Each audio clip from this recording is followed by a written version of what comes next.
Bazı arkadaşlarımızın koku hissiyatı diğer insanlara göre daha gelişmiş oluyor. Size et kokmuyor gibi gelse bile onlara etin kokusu alttan alta geliyor. Ama bu marinayı yaptıktan sonra kesinlikle hiçbir koku duymazsınız.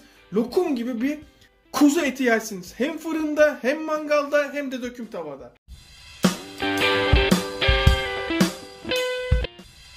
Rendemin en kalın rendeleyen tarafıyla bir soğanı rendeliyorum.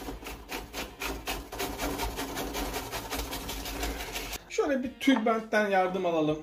Harika. Hemen suyuna sıkmaya başlıyoruz. Bu tarifin en zor yanı burası. Soğanın suyunu çıkarmak. O da bu kadar zorlukta işte, görüyorsunuz. Soğanın suyunu şöyle alalım. Müthiş. Yalnız bakın, posayı atmıyorum. Posa bana lazım. 1 çay kaşığı karabiber. 1 tatlı kaşığı kekik. Yalnız kekiği kırarak, bakın burası önemli. Muhakkak kekiği kırın. 1 tatlı kaşığı kadar, yani 2 tutam. 1 soğanın suyu. Yarım paket krema. 1 çay bardağı süt. Şöyle yapalım. Hiç krema kalmasın. Harika. 1 çay bardağı sıvı yağ. 3 tane sarımsağım var. Fakat sarımsakları patlatarak bıçak yardımıyla. Evet. Sarımsakları patlatmayı unutmayın. Tuz kullanmıyoruz, unutmayın. Bakın, kremayı sütle iyice açıyorum. Akışkan hale getiriyorum. Hiçbir pütür kalmayacak.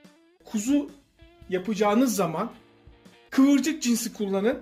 Kıvırcık kuzunun en belirgin özelliğinden bir tanesi de vücut yağının kasları içinden dağılmasıdır. Ve ondan dolayı çok daha lezzetli bir et yemiş olursunuz. Soğanımızın posası vardı, biliyorsunuz. Yatak yapın. Bu arada burada yarım kilo et var. Hemen yaptığımız marineyi,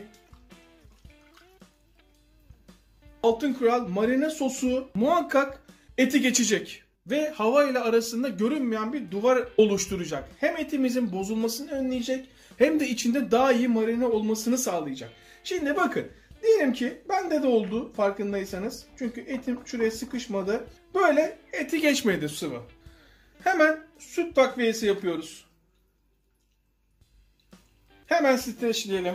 Ya Koray, kuzu etini niye böyle marine ediyoruz? Zaten yumuşak değil mi? Arkadaşlar, kuzu eti olabilir. Bırakın kuzu etini, bonfile bile marine edebilirsiniz. Marine yapmanın temelde 3 amacı vardır. Bunlardan bir tanesi etin dayanma süresini uzatmak. Bir diğeri, etimizin yumuşamasını istediğimiz zaman marine yaparız. Üçüncü etken de etimizin aroma almasını ve daha lezzetli olması için marine yaparız. İşte biz bugün üçüncü amaca hizmet eden bir marine yaptık. Ama şu kafanızda şöyle bir soru işareti kalmasın. Koray, biz bunu yaparsak etimiz yumuşamaz mı? Yumuşacık olur. Mangal yapacağınız, döküm tavada yapabileceğiniz, fırında yapacağınız etlerde bu marineyi gönül rahatlığı kullanabilirsiniz. Şimdi bu en az 3 saat, zamanlı olmayanlar için, zamanlı olan için ise bir gün, ama maksimum dolapta 2 gece bekleyebilir. Hemen bu dolaba.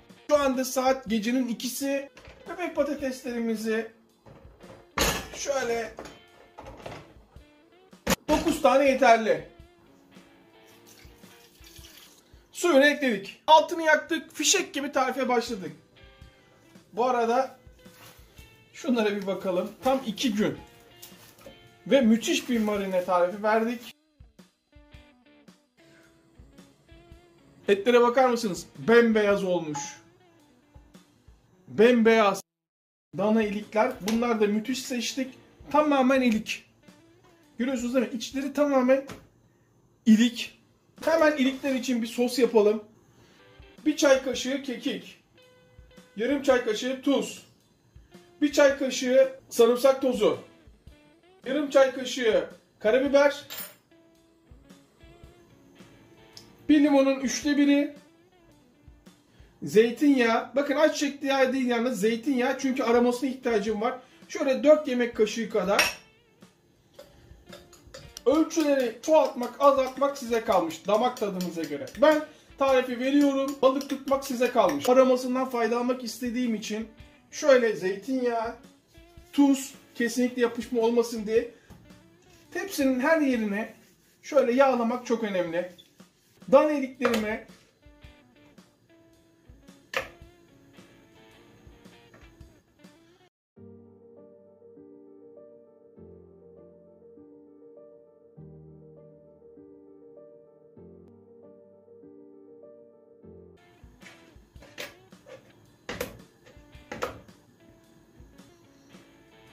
arka yüzü şöyle üstlerinden aksın.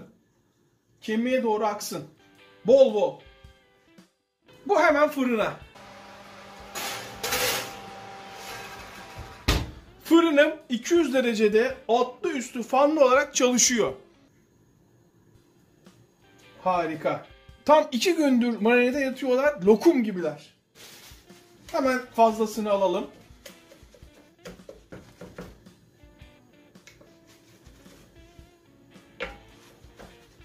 Zaten kuzu eti yumuşak olur değil mi?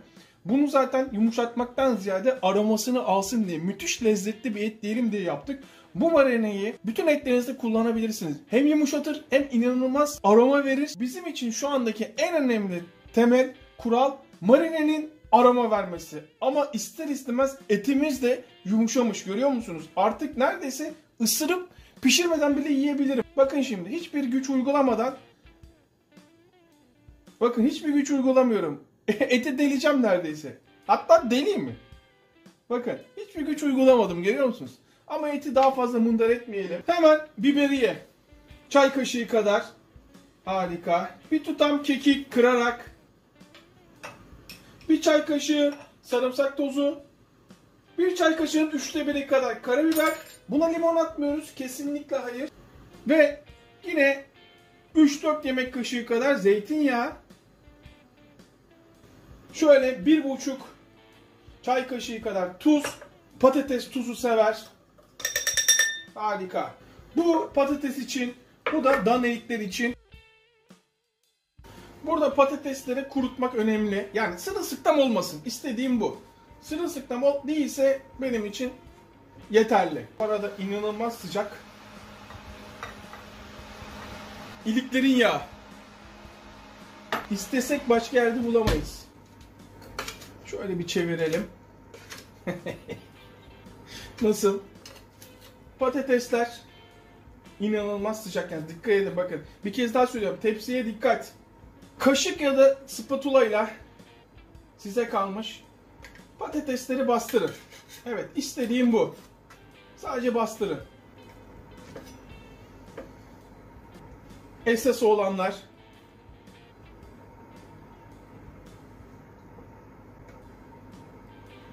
İliklerin yağını görüyor musunuz? Şimdi patatesleri iyice sosla bulayın. Bütün kekik, biberiye hepsi içine geçsin. İliklerin sosundan takviye.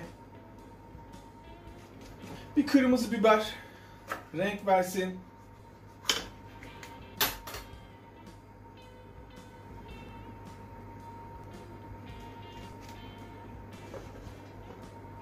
Görüntü nasıl?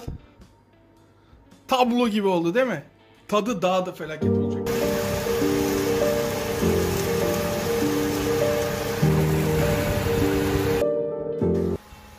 Cazır cuzur, cazır cuzur, tablo gibi. Şunu bir restoranda masanıza söyleseniz nasıl bir fiyat isterler sizce? Artık şunun bir tadına bakalım. Hak ettik. Ama önce şunu yaparak başlamak istiyorum. Şu yavruları şöyle alalım. Açın ağzınızı. İliği alırsın. Şöyle yayarsın. Az bir şey tuzlarsın. Bütün keyfim yerine geldi. Saat 3 oldu, hatta 3.30'a geliyor ama bütün can sıkıntım gitti. Açın ağzınızı. Nasıl damlıyor? Nasıl sulu? Görüyor musunuz damlamaları? Nasıl sulu? Açın ağzınızı.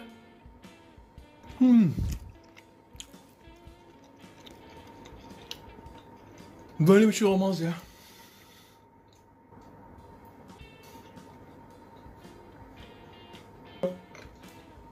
Hani Yani güzel olmuş demek buna büyük haksızlık olur. Eğer et severseniz şu tarifi muhakkak yapmalısınız. Muhakkak. Şunu normal bir restoranda, hatta lüks restoran demiyorum bak, normal bir restoran, şunun maliyeti ne olur sizce? Hele Nusret'te falan filansanız fiyat vermeye bile gerek yok. Deneyin, denemeyen pişman olur. Eğer tarifi beğendiyseniz abone ol tuşuna basmayı unutmayın. Tekrardan herkese selamlar.